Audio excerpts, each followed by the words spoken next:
You've just been kidnapped, you're in a moving vehicle and not blindfolded. What do you say to your kidnapper? The serious answer would be to tell them about yourself.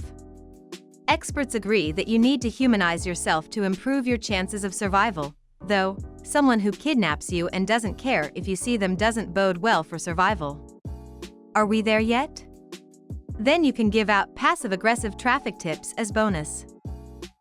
You're going down Marlboro? At this time of the day?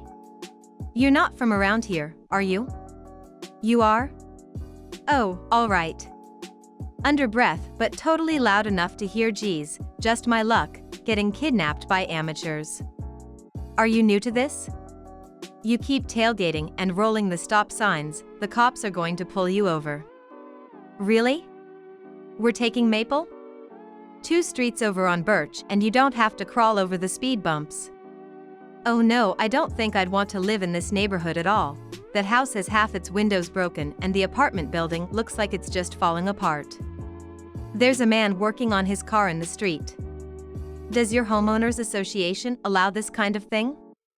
Oh my, that yard hasn't been cut in a month, you can just tell.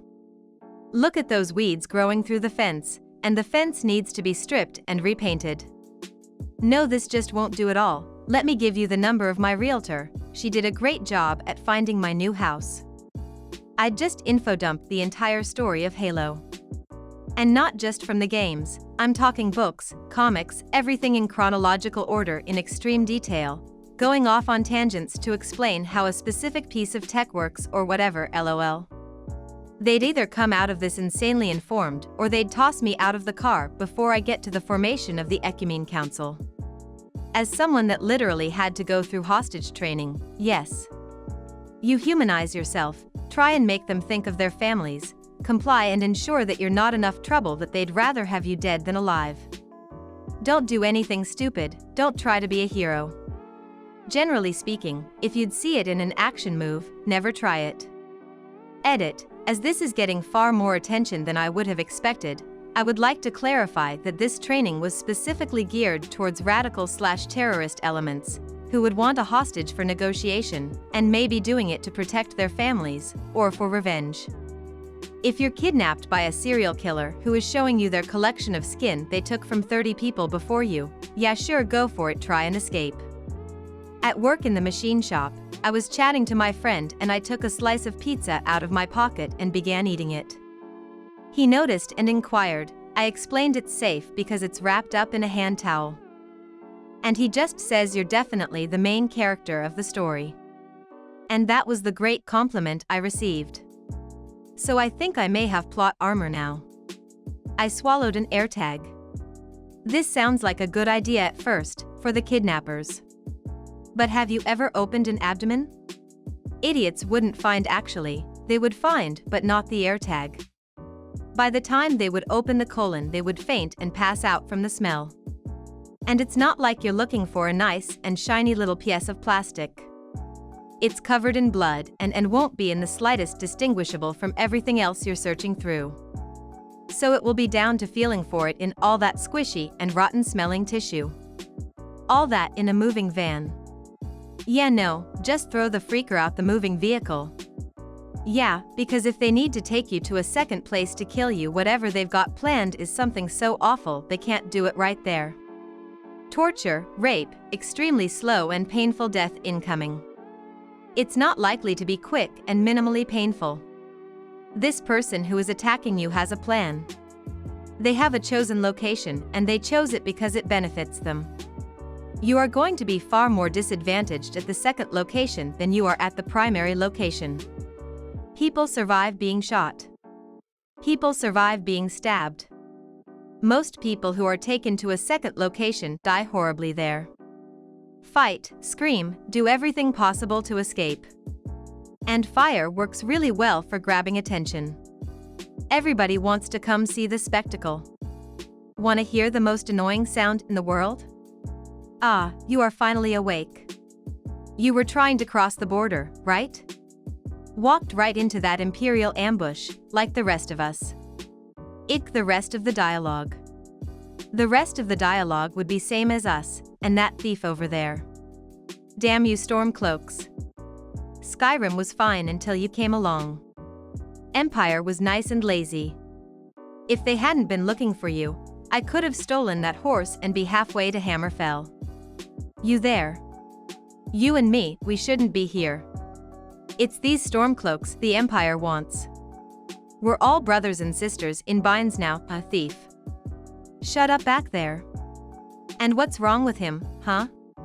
Watch your tongue. You're speaking to Ulfric Stormcloak, the true High King. Ulfric? The Jarl of Windhelm? You're the leader of the rebellion. But if they've captured you... Oh gods, where are they taking us? I don't know where we're going, but Sovngarde awaits. No, this can't be happening. This isn't happening. Hey, what village are you from, horse thief? Why do you care? A Nord's last thoughts should be of home. Rorikstead. I'm from Rorikstead. Looks like the Thalmor are with him. General Tullius, sir. The headsman is waiting. Good. Let's get this over with. Sure, Mara, Debella, Kinnereth, Akatosh. Divines, please help me. Look at him. General Tullius, the military governor.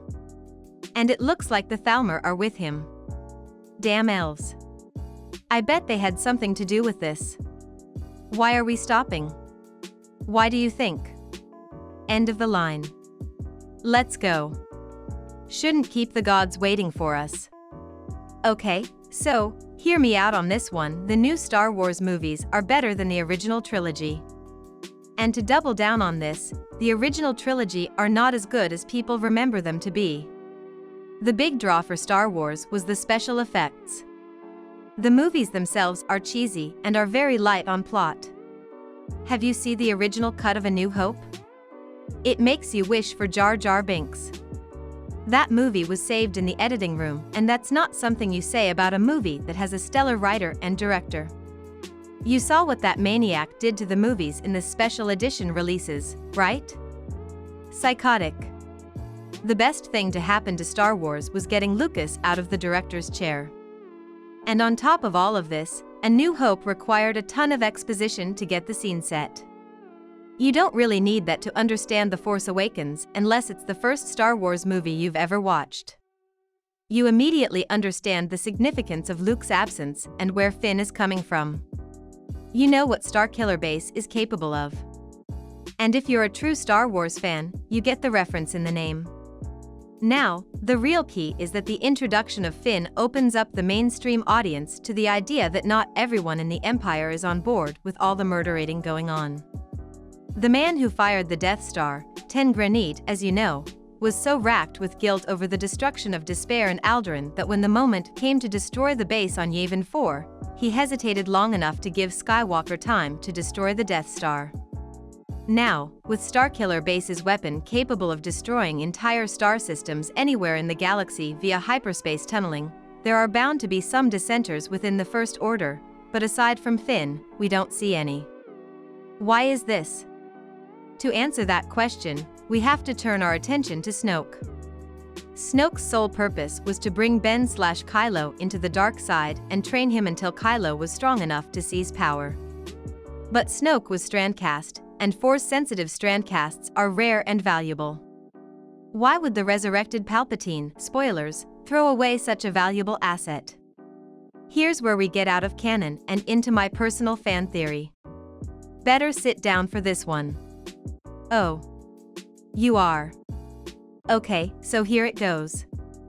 It's because Palpatine was after something even more valuable than a Sith puppet. He was trying to get Ren and Rey to have a baby together. Ren is of the Skywalker bloodline and Rey, more spoilers, is from the Palpatine bloodline on her father's side. What could possibly be more powerful than that? This not only is Palpatine's plot now, but it's why he impregnated Shmi with the Force baby in the first place. Remember the quote, "Everything is proceeding as I have foreseen." The future is an open book to Palpatine. To the casual viewer, the trade negotiations at the start of The Phantom Menace seem mundane, irrelevant, and slightly racist, if we're being honest, filler, but they were a necessary machination orchestrated by Palpatine to get Obi-Wan down to Tatooine. Okay, now recall the liberation of Kashyyyk and the Wookiee uprising. Hey, why are we slowing down? Are we there already? Where are you guys going? I haven't even gotten to the best part yet. Thanks for watching. If you're eager to hear more wild stories, subscribe to our channel, and don't forget to leave us a like. Also, let us know a crazy story from yourself in the comments section below. Also, feel free to check out other fun videos in our channel. See you soon.